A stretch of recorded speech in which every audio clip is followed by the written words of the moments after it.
Okay, so here's the new motor that I got from a guy named Jim in Wildemar. Really great guy. I plan on visiting him again in a couple of weeks. I might pick up a new motor. I promised him I'd bring some avocados. And let's look at this motor a little bit. A lot of this is a lot of this. It looks like one piece. It's not. It's just dried oil and dirt. Um, very. It's got a lot of dirt that's mixed with oil, so it's just like a coating that you carve your name into basically. So that's nice. Anyway, so I don't never heard of this motor before. It is called a Master. It's called a Master Motor. Don't claim to know all the motors. It's a Master Electric company. They went out of business a couple of years ago. Actually, they've been around forever, but they just went out of business. This motor, Jim put a wrench on it and turned it because it wasn't turning. I was kind of like, ugh, when he was doing that. I'm like, it's okay, I'll get it turning. But he turned it. And let's look at the side here. Obviously, the wires, very old. Now, you might wonder what date this motor is. I really don't know at this time. I looked it up online, didn't really find much out about it. I did find some similar motors, but nothing like this. Seems to be a one of a kind. This is the oldest one. I mean, they have some schematics of some really, really old motors that are just like, they look like Tesla drawings, but this motor looks to be the oldest one from Master Motor that I could see on the internet. I don't know if there's another one like it anywhere on Earth anymore. They might all be gone. I'm not sure.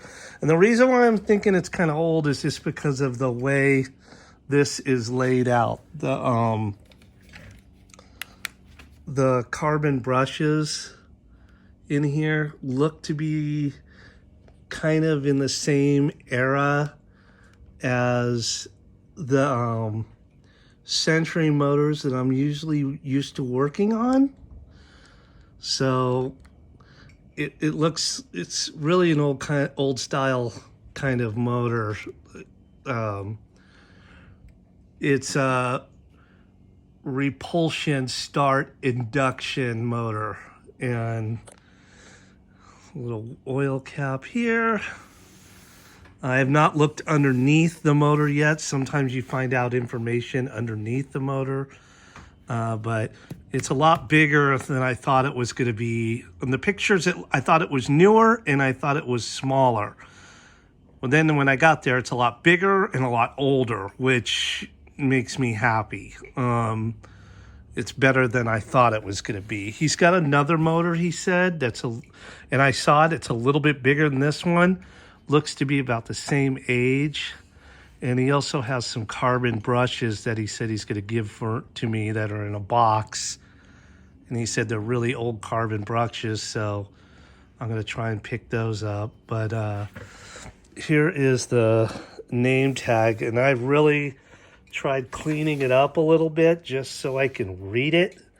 And I just had a tough time reading it. And Master Motor, it can go from 110 to 220. It's from Dayton, Ohio. There's no date on it, no discernible date that I can read on it or anything like that. But this is the new one, the new old motor. So we'll see what we can find out about it. We learn a lot about these while we're taking them apart, and we're doing a little research on them. and we'll see what we can see. This should be a very interesting motor, and I'll try and document as much as I can on this.